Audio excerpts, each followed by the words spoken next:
Bismillahirrahmanirrahim. Assalamualaikum warahmatullahi wabarakatuh. Perkenalkan, nama saya Rini Krismoika Dewi. Saya prodi dari Pendidikan Agama Islam kelas 4B PAI. Saya mahasiswa STAI Ibnu Sina Batam. Baiklah, di sini tujuan saya membuat video ini adalah sebagai tugas pemenuhan dari mata kuliah Ushul Fikih, dosen pengampu dari Bapak Dr. Muhammad Junibudul LC.MA. Baiklah, di sini saya akan membahas tentang materi ruqyah dan azimah. Nah, ruqyah itu apa sih dan azimah itu apa dalam hukum Islam? Nah, di sini saya yang pertama adalah ingin membahas tentang ruqyah. Apa itu ruqyah? Nah, ruqyah secara etimologi yaitu artinya kemudahan, kelapangan, dan kemurahan. Nah, kalau membahas secara terminologi yaitu adalah hukum yang ditetapkan berbeda dengan dalil yang ada karena ada uzurnya nih gitu. Nah, pembahasan ruqyah ini sudah dibahas dan dijelaskan di dalam surat Al-Baqarah ayat 286 yang berbunyi tentang sebagaimana dalil yang sudah dijelaskan, yang berbunyi la yukallifullahu nafsan illa yus'a, yang artinya adalah Allah tidak membebani seseorang melainkan sesuai dengan kesanggupannya, yang dijelaskan pada Quran surat Al-Baqarah ayat 286. Nah, selain dalil ada juga hadis yang menegaskan tentang ruqyah ini, yaitu adalah untuk itu merupakan keringanan dari Allah. Siapa yang melaksanakan maka itu lebih baik, dan apabila tetap melaksanakannya puasa tidak apa-apa. Nah, ternyata ruqyah itu ada macam-macam hukumnya. Dia itu punya 4 macam hukum dalam ruqyah. Yang pertama adalah ruqyah wajib. Nah, ruqyah wajib ini contohnya adalah jika seseorang memakan bangkai atau ada orang yang sedang kelaparan, atau seseorang tersebut minum arak atau khamar. Bagi seseorang yang tenggorokannya tersumbat sehingga dia tidak bisa bernafas, maka hukum bangkai atau minum arak tersebut kan yang kita tahu adalah hukumnya haram. Akan tetapi karena sudah dalam keadaan darurat, jadi ada penegasannya dalam keadaan darurat bisa dijadikan dia itu wajib atau halal gitu hukumnya. Karena apa? Karena ini juga sebagai menyelamatkan untuk jiwanya daripada tidak sama sekali. Misalnya entah dia itu lagi berpergian tidak di dalam kota, atau situasi itu lagi berada di dalam hutan, jadi dia makan apa adanya tidak masalah, itu malah hukumnya menjadi halal asalkan ada porsinya. Yang kedua adalah ruqyah sunnah. Ruqyah sunnah ini misalnya adalah sholat qashar bagi seorang musafir yang telah melakukan perjalanan sesuai ketentuan syariat, dan berbuka puasa bagi orang yang uzur seperti sakit keras atau musafir yang mengalami makhosyah bila melaksanakan puasa. Demikian pula mengakhiri sholat zuhur karena cuaca pada awalnya waktu zuhur sangat-sangat panas, maka contoh dari ruqyah yang disunahkan itu boleh dikerjakan. Yang ketiga adalah ruqyah mubah. Nah, ruqyah mubah ini seperti yang kita tahu adalah seperti transaksi pesan memesan, jual beli salam. Jenis transaksi ini dikategorikan ruqyah yang mubah karena syarat jual beli harus makbud, yaitu dalam genggaman. Maka hukumnya asalnya itu sebenarnya tidak dibolehkan, tapi karena dipandang ada maslahatnya, maksudnya itu ada sisi baiknya, tidak masalah antara penjual dan pembeli, maka akad salam itu dibolehkan. Seperti itu. Yang keempat adalah ruqyah khilaf al-aula, lebih diutamakan ditinggalkan. Maksudnya adalah jika seseorang sedang berbuka puasa bagi seorang yang musafir atau menjamak sholat yang tidak mengalami masyaqqah bila harus mengerjakannya.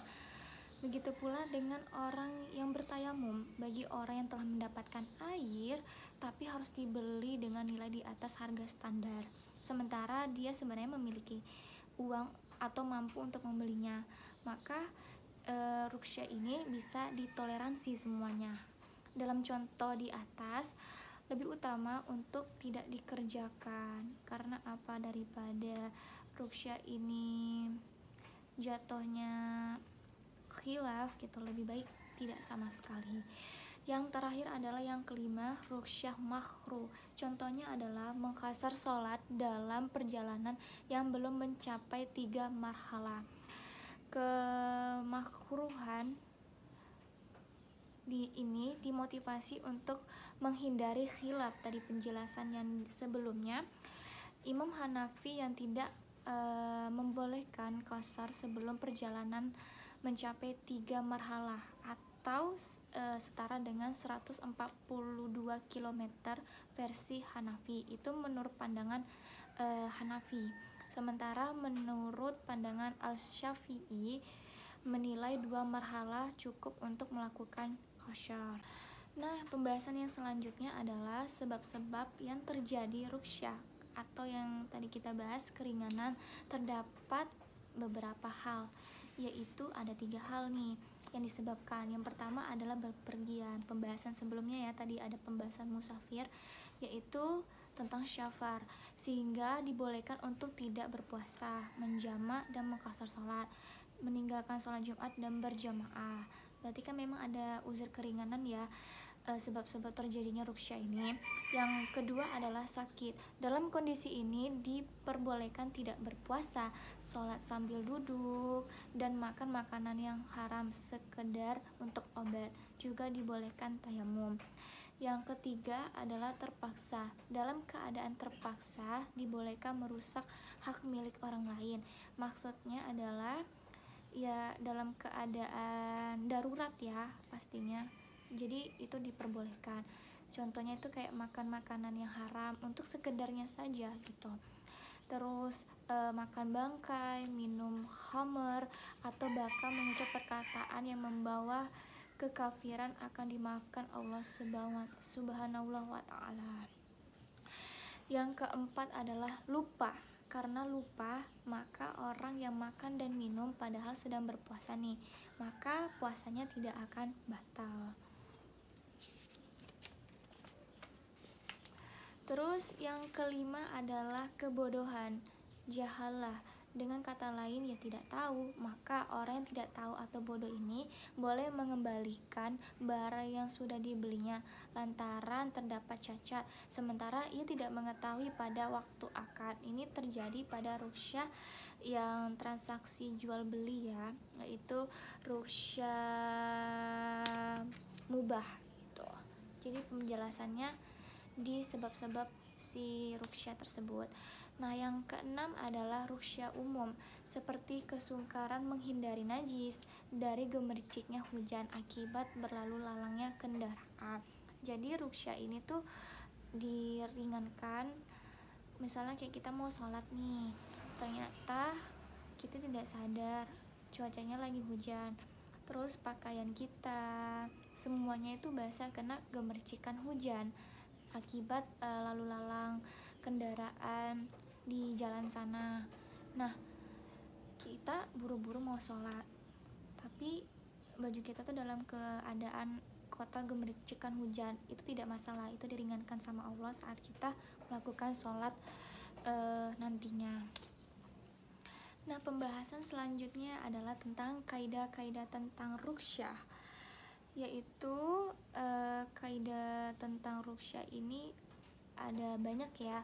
Contohnya yang pertama adalah yang dijelaskan dalil Al-Quran tentang Quran surat Al-Baqarah ayat 185, yaitu Allah menghendaki kemudahan bagimu dan tidak menghendaki kesukaran bagimu.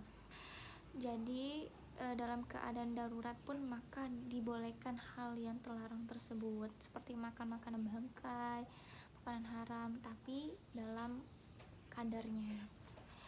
Oke, terus ini pembahasan yang tadi bahasnya akan lebih lanjut, lebih jelas tentang darurat sesuai dengan kadarnya. Ini kaidah-kaidah rusyah ya, masih. Yang pertama adalah contoh seseorang yang begitu lapar sekali akan binasa bila tak makan dari daging bangkai atau daging babi, maka dalam keadaan ini dibolehkan memakannya tapi sekedarnya saja. Seperti yang saya sudah jelaskan, dia itu ada kadarnya atau makan sekedarnya saja kalau dalam keadaan darurat, misalnya entah dia itu lagi di jauh dari kota, pemukiman kota, atau memang mereka itu lagi berada di hutan, stok makanan mereka habis, jadi keadaan darurat yang mereka makan itu adalah makanan tersebut, itu diperbolehkan. Terus yang kedua adalah contohnya seorang gadis yang tidak memiliki wali. Salah satu rukun nikah itu kan harus ada wali ya. Nah, jika seorang wanita itu ingin menikah dalam kondisi seperti ini, wanita menghadapi kesulitan nih karena kan tidak ada wali nikahnya. Nah, bagaimana cara mentoleransi kaidah ruksya ini? Yaitu adalah diperbolehkan mengangkat orang lain yang bukan mahramnya, yang biasa kita sebut dengan wali hakim atau wali nikahnya nanti, seperti itu. Terus selanjutnya adalah contohnya yaitu tayamum. Tayamum ini bisa digantikan sebagai wudu. Karena apa yang tidak mungkin menjaganya, menghindarkannya, maka itu hal yang dimaafkan. Contohnya pada waktu sedang syaum atau puasa, kita berkumur-kumur, maka tidak mungkin kan terhindar dari rasa air di mulut atau masih ada sisa-sisa, maka hal tersebut diberikan Allah keringanan dalam melakukan hal yang membatalkan tersebut. Terus yang selanjutnya adalah contoh orang yang berpergian dengan tujuan melakukan maksiat, misalnya untuk membunuh orang atau untuk berjudi atau berdagang barang-barang yang diharamkan, maka orang semacam ini tidak boleh menggunakan keringanan tersebut di dalam hukum Islam. Karena apa?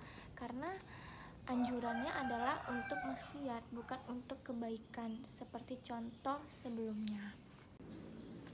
Nah, selanjutnya kita akan membahas tentang azimah. Apa itu azimah? Nah, azimah ini kalau menurut secara etimologi artinya adalah sebuah maksud atau tekad yang kuat.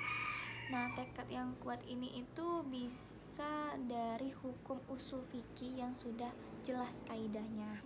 Nah, kalau secara terminologi para usul fikih merumuskan dengan hukum-hukum yang disyariatkan Allah kepada seluruh hambanya atau disebut dengan mukallaf secara umum sejak semula. Maksudnya adalah sejak semula persyariatannya itu tidak boleh berubah atau berlaku untuk seluruh umat, tempat dan masa tanpa adanya atau terkecuali. Jadi di dalam azimah itu ada secara etimologi dan secara terminologinya. Nah, di sini kita akan membahas tentang macam-macam azimah. Macam-macam azimah menurut para usul fikih menyatakan bahwa azimah itu ada 4 macam. Yang pertama adalah hukum yang disyariatkan sejak semula untuk kemaslahatan umat manusia seutuhnya, seperti ibadah, muamalah, jinayah, dan seluruh hukum yang bertujuan untuk mencapai kebahagiaan umat di dunia maupun di akhirat. Yang kedua adalah hukum yang disyariatkan karena adanya suatu sebab yang muncul, seperti hukum mencaci maki berhala atau sesembahan agama lain. Hal ini dilarang oleh Allah karena orang yang menyembah berhala atau sesembahan yang lainnya itu dicela akan berbalik mencela Allah. Maksudnya adalah orang tersebut tidak percaya Allah, bahkan menyekutukan Allah. Nauzubillah min zalik. Yang ketiga adalah hukum yang disyariatkan sebagai pembatal atau nasik bagi hukum sebelumnya.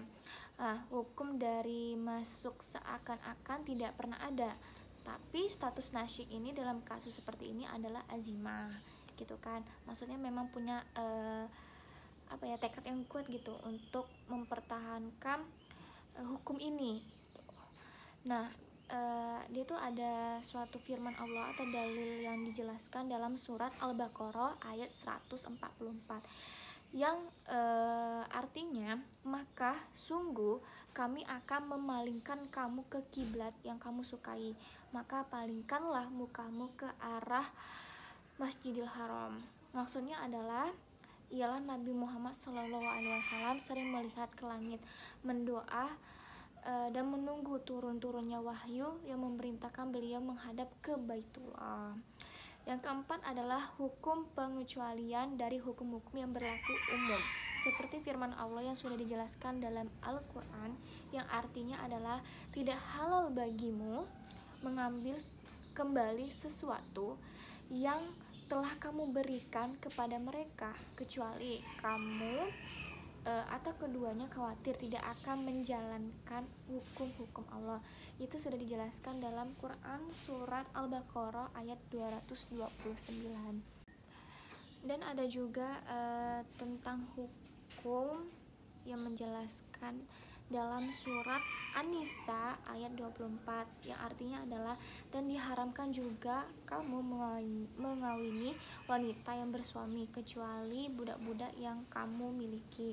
Maksud dari ayat ini adalah Allah mengharamkan mengawini para wanita yang telah bersuami dengan lafaz yang bersifat umum, kemudian dikecualikan dengan wanita-wanita yang menjadi budaknya. Nah, di video ini saya akan memberikan contoh tabel tentang ruqyah dan azimah. Teman-teman bisa dipahami dan bisa dilihat contohnya di sebelah sini.